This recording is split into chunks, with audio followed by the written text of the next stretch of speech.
नमस्कार। आपका बहुत बहुत स्वागत है।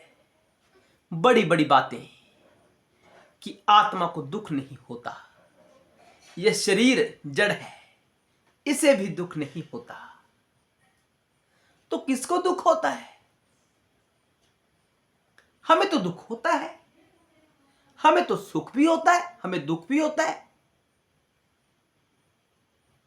आपने हमें कहा कि आपने अपने शरीर को अपना स्वरूप मान लिया है और आप कह रहे हो कि शरीर जड़ है, इसे ज्ञान नहीं होता, इसे दुख भी नहीं हो सकता। और आत्मा निर्लिप्त है, उसे भी दुख नहीं होता। उसके पटल पर सारा कार्य हो रहा है, लेकिन आत्मा को दुख नहीं होता। यही प्रश्न राम जी ने अगस्त्य जी से पूछा। जब अगस्त्य जी ने बड़ी बड़ी बातें की कि क्यों मोह कर रहा है इस शरीर से, ये झूठा है, नश्वर है, अज्ञानी है, इसको ज्ञान नहीं होता है शरीर को, और आत्मा लिप्त नहीं होता। तो कैसे? तो दुख किसको हो रहा है? ये मुझे तो दुख हो रहा है। राम जी ने यही सवाल किया। मुने देहस्य नो दुखम नैव चेत परमात्म नः सीता वियोग दुख ग्रीरमाम भस्मी कुरुते कथम। हे मुने, जब देह को दुख नहीं होता, परमात्मा यानी आत्मा को भी दुख नहीं होता, तो सीता के वियोग की अग्नि मुझे कैसे भस्म कर रही है? मैं जल रहा हूं, सीता के वियोग में जल रहा हूं मैं। आप गलत कह रहे हो। अगर मैंने अपने शरीर को ही अपना स्वरूप माना है तो शरीर को दुख हो रहा है ना। और आपने कहा आत्मा को भी दुख नहीं होता, तो दुख किसको होता है? आगे उन्होंने कहा सदा अनुभूयते यो अर्थ स नास्तीति त्वयेरितः जायताम तत्र विश्वासः कथम में मुनि पुंगव। जो वस्तु सदा अनुभव की जाती है, तुम कहते हो वह है ही नहीं, तुम कहते हो ये शरीर है ही नहीं, ये माया है, ये झूठ है, मिथ्या है, ये प्रकृति का परिवर्तित हुआ रूप है। ये जो शरीर है ये प्रकृति का परिवर्तित हुआ रूप है। हम तो इसको सब कुछ मानते हैं, आप भी ऐसा कह रहे होंगे, लेकिन आप कहते हैं ये झूठ है। हे मुनि श्रेष्ठ, मुझे इस कथन पर कैसे विश्वास है? कैसे विश्वास करूं मैं आपकी बातों के ऊपर? रामचंद्र जी ने प्रश्न उत्पन्न कर दिए अगस्त्य जी के सामने कि बड़ी बड़ी बातें कर रहे हो आप, ना शरीर को दुख होता है ना आत्मा को दुख होता है, लेकिन मुझे दुख हो रहा है। किसको हो रहा दुख? ये कौन सी चीज है, कौन सा विषय है इसको दुख हो रहा है? आगे कहा अन्यत्र नास्ति को भोक्तायेन जंतु प्रतप्यते सुखस्य वापि दुखस्य तद ब्रूहि मुनि सत्तम। शरीर और आत्मा के संयोग से यानी शिव और शक्ति के संयोग से जीव का निर्माण होता है।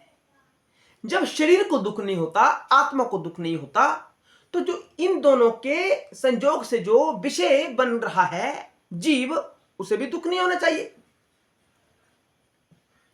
तो दुख किसको होता है? हे महात्मा, मुझे बताएं किसको दुख हो रहा है? मेरे मन में जानने की जिज्ञासा है, मेरे मन में प्रश्न उठ रहे हैं, किसको दुख हो रहा है? तो आगे अगस्त्य जी कहने लगे। सभी शिव भक्तों को यह सुनना चाहिए कि आगे अगस्त्य जी ने क्या कहा। अब आपके शंकर आ रहे हैं यहां। अगस्त्य जी ने कहा दुर्गया शंभवी माया यया सम्मोहते जगत मायाम तु प्रकृतिम विद्यान मायेनम तू महेश्वरः विद्यान मायनम तू महेश्वरः महेश्वरम। अगस्त्य जी, शिव की माया ने सबको मोह रखा है, सबको मोहित कर रखा है और वह जानने के लिए बहुत कठिन है। शिव की माया को कोई नहीं जान सकता। जिसने जगत को मोह रखा है उस माया को प्रकृति जानो, यानी शक्ति, शिव की शक्ति को प्रकृति जानो और मायामय को महेश्वर जानो। आगे विस्तार में भाव प्रकट किया गया है कि एक ईश्वर से दो प्रकार शक्तियों का आविर्भाव होता है, यानी शिव से, परम शिव से दो प्रकार की शक्तियों का आविर्भाव होता है, एक चेतन शक्ति, एक जड़ शक्ति। समझने वाला वीडियो है, पूरा देखें, अंत तक देखें, तत्व ज्ञान से भरा हुआ यह वीडियो है। शिव की कितनी शक्तियां हैं? दो शक्तियां, चेतन शक्ति और दूसरी जड़ शक्ति। जड़ शक्ति से जड़ प्रकृति का निर्माण होता है। यह पदार्थ जगत जो है, जिसको देखा जा सकता है, जिसको स्पर्श किया जा सकता है, जिसको सुना जा सकता है, यह क्या है? यह जड़ प्रकृति है। और चेतना शक्ति से चेतन शरीरों की रचना होती है। जड़ शक्ति, जो शंकर जी की जड़ शक्ति है, उससे यह शरीर का निर्माण होता है और जो उनकी चेतन शक्ति है वह शरीर को चेतना प्रदान करती है। हम सब चेतन बैठे हैं ना, हमें लगता है कि हम हैं, हम स्वयं को महसूस कर रहे हैं, हमारी चेतना उठी हुई है। तो हमारे भीतर किसका समावेश है? जड़ शक्ति और चेतन शक्ति का। जड़ चेतन जब मिला तो यह शरीर मिला, यह चेतन शरीर मिला। शंभु है इसमें, चेतनता के रूप में, और चैतन्य आत्मा, और वही चैतन्य आत्मा है और आत्मा ही परमात्मा है। तत्व की दृष्टि से दोनों में कोई भेद नहीं है। केवल एक महेश्वर है जिनकी माया ने इस संसार को मोह रखा है। मायामय, मायायाम तू प्रकृतिम विद्यानमायिनम तू महेश्वरम, विद्यानमायिनम तू महेश्वरम। ये दो शक्तियां अपने अपने स्वभाव के अनुसार कार्य करती हैं, चेतन शक्ति और क्रिया शक्ति। क्रिया यानी जड़ शक्ति। इसलिए ईश्वर को कर्ता नहीं माना जाता। ये संसार है, ये शंकर जी की शक्तियां ही तो है। शंकर जी की दो शक्तियां ही कार्य कर रही हैं, इसमें महेश्वर लिप्त नहीं हो रहे। महेश्वर यानी आत्मा, वह निर्लिप्त है।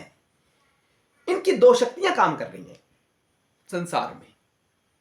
जो कुछ भी देखा जा सकता है, सुना जा सकता है, महसूस किया जा सकता है, ये यहां शिव लिप्त नहीं है। शिव तो आत्मा है, वो पटल है।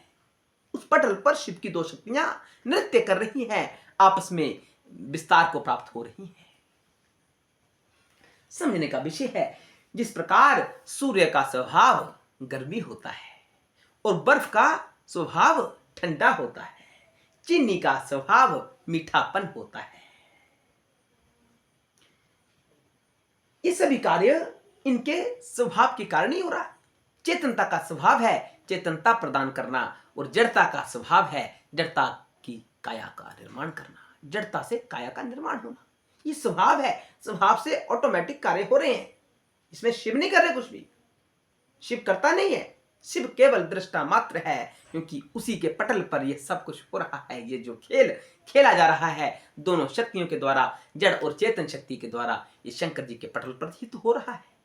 शंकर इनमें समाये हैं और शंकर में ही ये सब हो रहा है। सारा शिवमय है और सब में शिव है।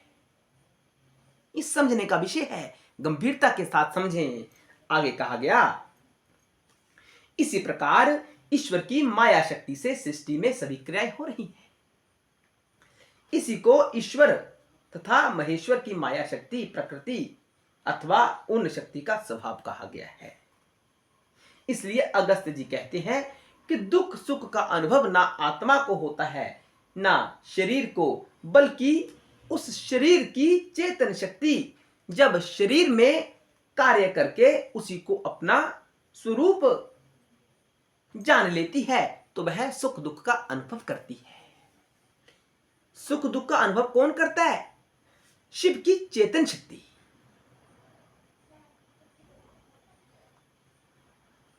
अगर चेतना नहीं है तो किसको सुख दुख हो रहा है? कुछ भी तो नहीं है। चेतना के बिना कुछ है ही नहीं। चेतना शरीर के साथ आबद्ध हो चुकी है। उस चेतना को लगता है कि मेरा स्वरूप ये शरीर ही है, और जो भी शरीर कार्य करता है उसका कर्म बन जाता है। वो कर्म जब तक उसके पूर्ण नहीं हो जाते, उसका भुगतान नहीं हो जाता, तो उसे जन्म मृत्यु के खेल में पड़ना ही पड़ता है। और वही चेतना दुख सुख का अनुभव करती है। कहा गया है यदि शरीर से उसका तादात्म्य छूट जाए तो उसको इसकी अनुभूति नहीं होती। चेतना की चेतना अलग होगी शरीर से, तो उसके सामने चाहे कुछ भी होता रहे, अच्छा बुरा, ठंडा गर्म, उसे महसूस ही नहीं होगा, उसे पता ही नहीं चलेगा क्या हो रहा है।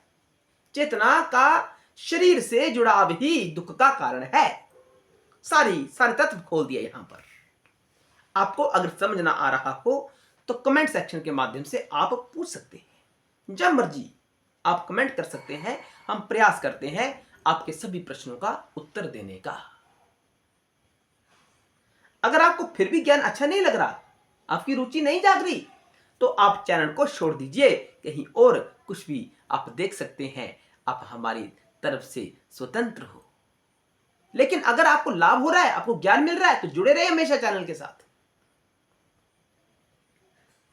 यदि शरीर से चेतना का जुड़ाव छूट जाए तो उसको इसकी अनुभूति नहीं होती है। हे रामचंद्र, तुमको जो दुख की अनुभूति हो रही है उसका कारण तुमने शरीर के साथ अपना तादात्म्य कर लिया है। यदि इसका त्याग कर आत्मा में स्थित हो जाओ तो तुम इस दुख को महसूस नहीं करोगे, दुख से मुक्त हो जाओगे। कैसे? आत्मा में स्थित हो जाओ। शरीर के साथ अपना जुड़ाव मत रखो कि मैं शरीर हूं। आत्मा में स्थित हो जाओ। आत्मा के पटल पर सारा हो रहा है। आत्मा निर्लिप्त है, तुम वही हो। जब आत्मा की चेतन शक्ति का जुड़ाव शरीर से हो जाता है, उसको अपना वास्तविक स्वरूप समझ लेता है कि मैं शरीर हूं, तो दुख होता उसे। तुमने सीता को अपनी स्त्री माना है, इसलिए तुम्हें दुख हो रहा है। यदि किसी अन्य पुरुष की स्त्री का हरण होता, अगर किसी अन्य स्त्री को कोई उठाकर ले जाता, तो तुम्हें दुख नहीं होता जितना दुख तुम्हें सीता के हरण पर हो रहा है। रावण ने तो कई स्त्रियों का अपहरण किया था, तो क्या आपको दुख हुआ था उनको? नहीं। किसी को अपना मान लेना ही दुख का कारण है। बड़ा बड़ा बड़ा भारी तत्व यहां आपके समक्ष प्रत्यक्ष रूप से अगस्त्य जी ने खोला है कि शिव की माया से ही तो सब मोहित है। आपने सीता को अपना समझ लिया। किसी को अपना समझना ही दुख का कारण है। विशाल दुखों का भंडार आपके ऊपर गिर जाएगा। क्यों? क्योंकि आपने किसी को अपना समझा है। कोई अपना नहीं है। चैतन्य आत्मा, चैतन्य ही आपका अपना स्वरूप है, उसमें स्थित हो जाओ। उसका शरीर के साथ जुड़ाव जो है वही दिक्कत है। बस यही महेश्वर की माया है जो अज्ञान है। महेश्वर की माया क्या है? अज्ञान। ज्ञान प्राप्ति पर इस माया का बंधन नहीं रहता। ज्ञान प्राप्त होने पर, जब परम तत्व का ज्ञान हो जाता है, जो हम आपको इस चैनल पर ज्ञान देने का प्रयास कर रहे हैं, जब आप उस ज्ञान में पूर्णतया स्थित हो जाओगे तो बंधन नहीं रहता, दुख भी नहीं रहता। बंधन ही तो दुख का कारण है ना। तो ये वीडियो आपके लिए लाभकारी रहेगा। हमें आशा है कि शिव की माया ने सबको मोह रखा है। आपको समझ आ गया होगा कि हम क्या कहने का प्रयास कर रहे हैं। हर हर महादेव, जय शिव शंकर, जय बाबा बर्फानी, जय भोलेनाथ, हर हर महादेव।